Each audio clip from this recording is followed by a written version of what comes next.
আসসালামু আলাইকুম। সবাই কেমন আছেন? সবাইকে জানাই ঈদ মুবারক। সবাইকে ঈদের শুভেচ্ছা। আমি মালয়েশিয়া থেকে আব্দুল লতিফ। আজকে আমার যারা ফ্রেন্ড ফলোয়ার আছেন, ইউটিউব চ্যানেলের সাবস্ক্রাইব আছেন, তারা সবাইকে আমি জানাই ঈদ মুবারক। আমি আজকে 17 জুন সোমবার মালয়েশিয়াতে ঈদ আজকে আমরা ঈদ করার জন্য, নামাজ পড়ার জন্য মাঠে যাবার লাগছি। মসজিদে।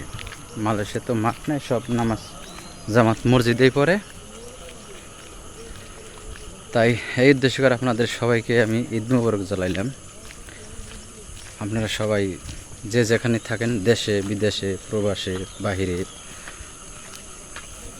সবাই সুস্থ থাকবেন, ভালো থাকবেন, দোয়া করি। আর সবাই ঈদের নামাজটা পড়বেন, অনুরোধ রইল। যাই হোক, প্রবাসীর আর ঈদ কি ভাই। সকালে ঘুমে থেকে ওইটা গোসল করলাম, ফজরের নামাজ পড়লাম। এখন যাইবার লাগছি জামাতে নামাজ পড়ার জন্য মসজিদে।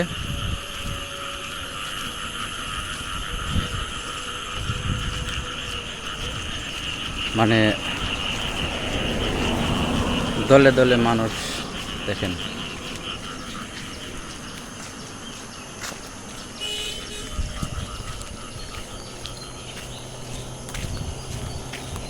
এই জায়গায় দেখেন জামাত হবে।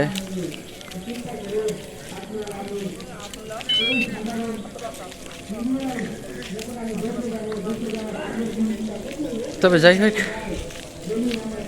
মালয়েশিয়া ঈদের নামাজ যে যেভাবে পড়তে পারে আর কি, ওইরকম স্বাধীনতা আছে। কারণ অন্য রাষ্ট্রে এরকম নয়, আপনার সরকারি মসজিদ ছাড়া কোনো জামাত হয় না।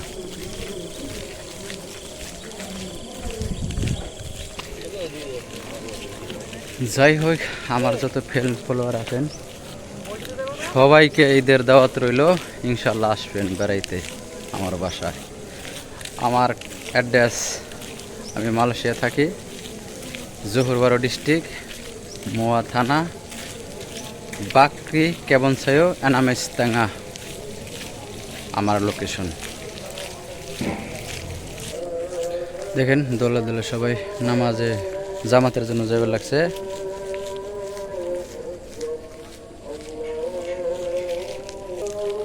ভাই সবাই একটু গ্রাম অঞ্চলে থাকি, শহরে না। দেখেন গ্রামের বাড়িঘর।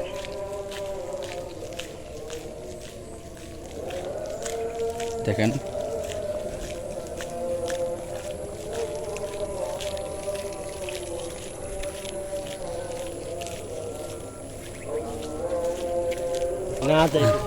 আমরা এখন মসজিদের কাছাকাছি এসে গেছি। এখন নামাজ পড়ার ইনশাআল্লাহ মসজিদের ভিতরে আমরা ঢুকে যাব। তবে আমাদের গ্রাম অঞ্চল বাংলাদেশের মতোই গাছপালা আছে, চিন্তা করেন না আপনারা। ঈদের অনুষ্ঠানের জন্য দেখেন কিরকম করে সাজাচ্ছে। সবাই নামাজ পড়ার এসে দেখেন মোটর সাইকেল, সাইকেল, গাড়ি কীভাবে রাখছে। সব আমাদের প্রবাসী ভাইদের জন্য, প্রবাসী ভাইরা রাখছে এগুলো।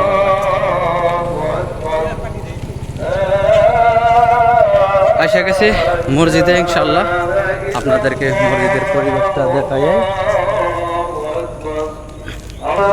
এই মসজিদের গেট প্রবেশ করলাম।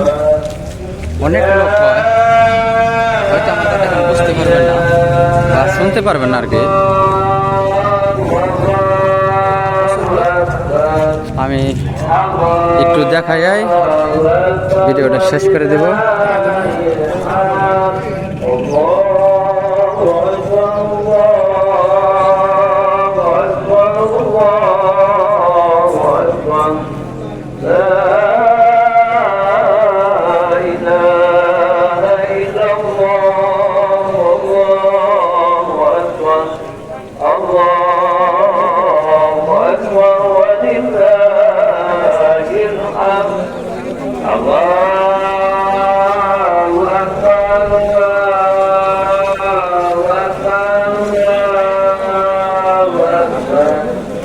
لا